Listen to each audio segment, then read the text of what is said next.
speaking from the practice of innovation on the ground in service of mitigation of climate change and biodiversity collapse, and in service of resilience and adaptation, very much to your point, Elisa.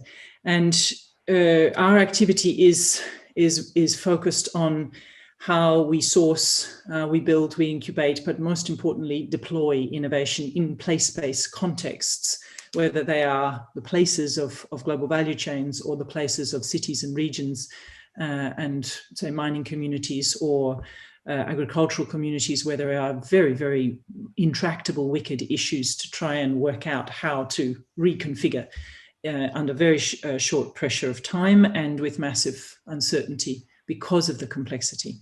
So my speaking place is in part from enabling and supporting and holding that space. And it's a very significant effort that goes into holding that space and working with a set of institutional expectations around everything from funding to deliverables to assessment frameworks and to outcomes and timeframes that is frankly incompatible with the scale, the nature of the challenge as inherently complex challenges, and the reality of what it means to ultimately address the core intrinsic issue, which is to change ourselves. Humans, changing humans simply doesn't fit. Economic models, cost-benefit analyses, deliverables within 1 year, predictive outcomes, that is not the space we are having to face. So when I come to the question of what learners need to be, first of all, for me, the relationship between learning and innovation is absolutely interdependent. They are two sides of the same coin. In order to innovate, you need to be capable of learning constantly. In order to learn, you are effectively practicing an innovation of yourself. And if that self is a business identity or a small community or a street or a neighborhood or a whole city government, that's the game you're in. That's the act. So if I think about, in my experience, previously working in corporate contexts of helping very large listed organizations transform themselves at the core, and now looking in the climate space at the much, much grander scale and challenge we face, we need learners, first of all, to be every single person engaged on the ground trying to do something about climate. There is no meaningful distinction between a learner, somebody formally subscribed to university programs, sitting in a training room or acquiring information. We are learning our way into the future. That means that we all need to be explorers. And in order to explore, we need to be able to listen. And in order to listen, we need to listen to learn, not to listen to prove the point we already knew or to fix what we see, but genuinely to try to understand and see around the edges of what it is that we think we understand. And for that, it helps if we are humanists.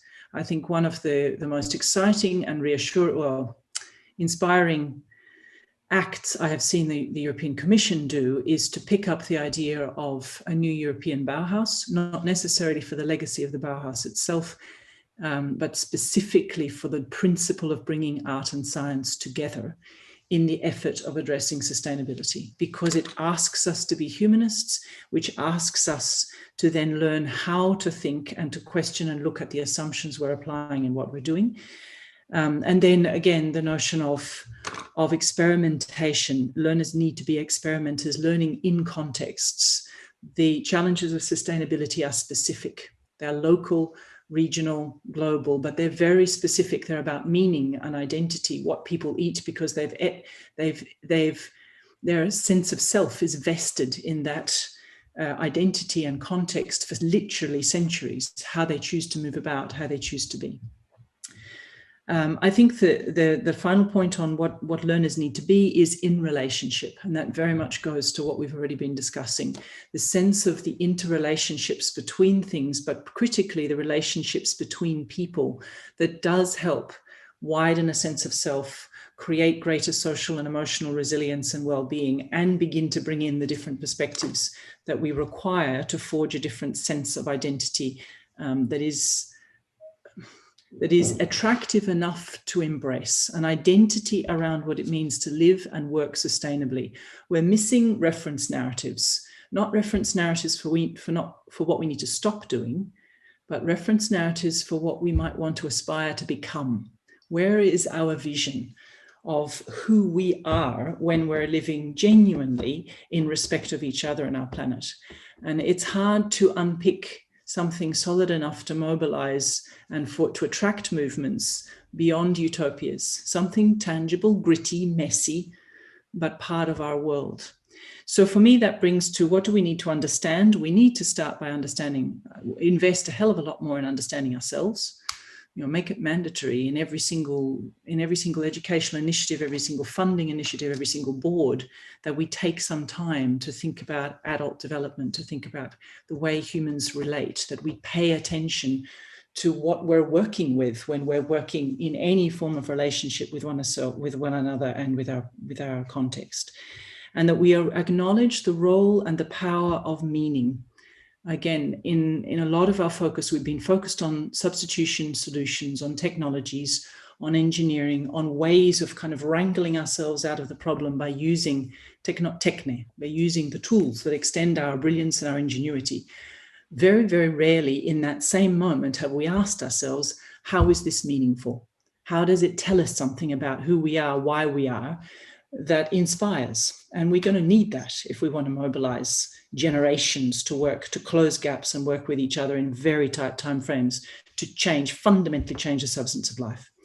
And then technically, I see every day in both recruitment, in working with people across multiple fronts, the legacy of our educational system is one in which we have taught people to think we've taught people to think in terms of scarcity, efficiency, to some extent effectiveness. I would argue that's the thing we've kind of left off the table. We have done a relatively poor job in teaching people and equipping them in systems thinking, complexity, and in the skills you need to span boundaries. So the interdisciplinary thinking that Elisa was talking about. And we desperately need a massive ramp up in kind of 1.0, 1.2, 3, 4, 5, 6. What are the things we need to help people acquire? Just the basic tools of understanding that if you're dealing with complexity, you're going to need to deal with uncertainty. You're going to need to engage completely differently to the way in which we have all been tutored to structure time, plan our outcomes, monitor objectives, account for our funding. We need a very different language for the way in which we do deliver impact and the way in which we change one another and ourselves.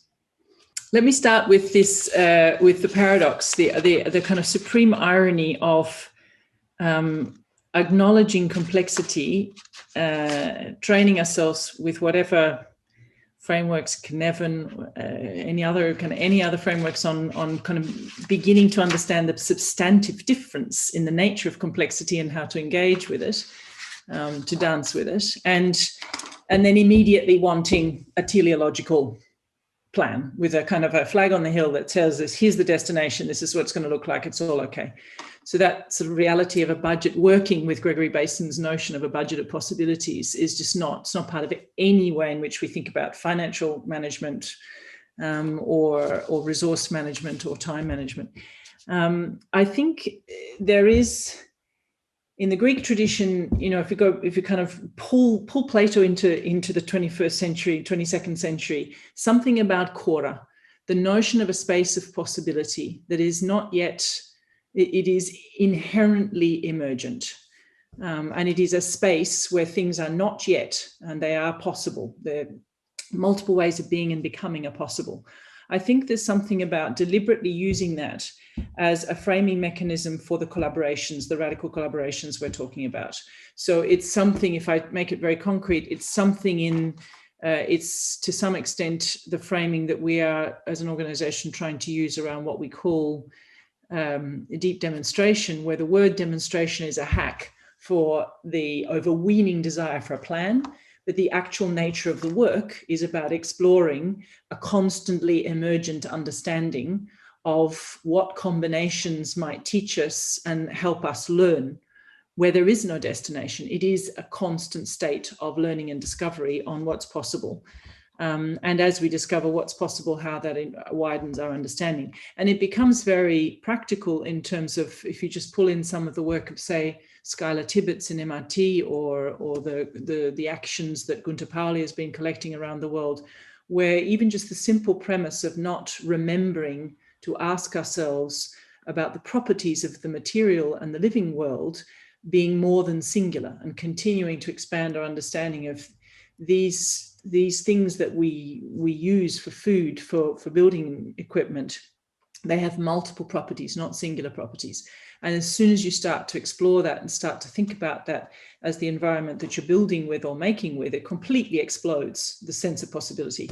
So I think making a connection between taking theoretical constructs, but putting them into practice in ways of innovation, ways of doing innovation and exploration that are about a constant exploration of possibilities and budgets of possibilities and slack, discovering and learning. That is in many ways very, very hard to describe to, say, city governments, here's what you're signing up for. But as soon as you look at what it means in practice, it's exactly what cities, governments, for example, are used to having to do on a daily basis. So there's something about almost get quickly past the theory and straight into the community of practice, where the community of practice might be the whole perimeter of a city, and where you're inviting citizens to choose their own adventure. This street chooses one particular waste management, the next street chooses one particular algae solution, and they confront each other on a daily basis. What's working? Why is it working? What do you like? Can we have some of that? How does that work? And you're already in a space of emergent learning. And gradually, my observation is then the plan begins to disappear, the desire for the plan. The desire from the plan so much comes from that sort of sense of somebody else who's arriving with the resources, as opposed to grounding the finding of resources where it is with the people who are living with things. So that's one. The second would be, I think, Genesis 1 is responsible for an awful lot. If you think about, the beginning of the foundation texts of so much human settled civilization being the narrative of humans having dominion over the world and over other species, just remembering that's a very powerful narrative to work against. And what we are asking ourselves to do is work against that narrative. And it's a retrospectively written narrative. So it's got the power of justifying and post-rationalizing settled societies taking over from nomadic. And we need to remember that's what the remaking of history and identity does. So if we're going to work against that, then I was just thinking of a comment a couple of years back around climate denialists. They're out there with bazookas and we're trying to fight them with plastic forks. We really need to think about what we're doing here. Teleology is strong. If we're going to come up with alternatives, we need very powerful ontologies for our relationship with the world. And we really need to just start to educate ourselves around that.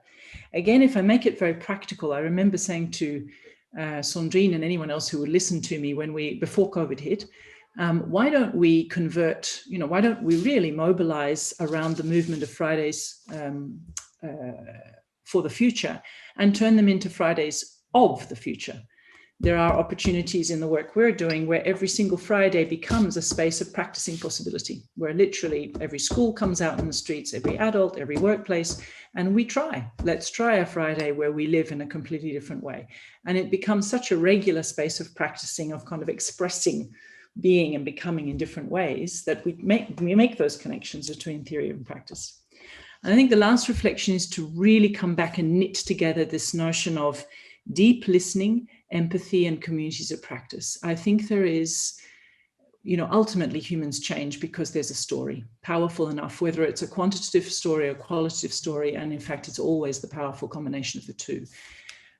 Understanding the kind of structuring, the ur-narratives that we tell ourselves, and pulling those up to the surface. Some of the work that we're doing in Poland and in the Basque region on working with organizations that specialize in that, you suddenly see the doors to alternatives as you begin to understand the ur-narratives that structure here are narratives of limits. They're not narratives of expansion, or they're narratives of loss. If you can change that underpinning structure, you open the door to all sorts of mindset shifts. But it's the relationship between identity and context told as a story that locks us into what we're doing or gives us the chance of choosing different options. I think that's, for me, there's something in How do we make radical collaborations and communities of practice more than a space of accidental encounter, because accidental encounter and serendipity are absolutely essential, but how do we give them something generative to work with? And that, I think, has to do with the story, the way we understand story and narrative and use it.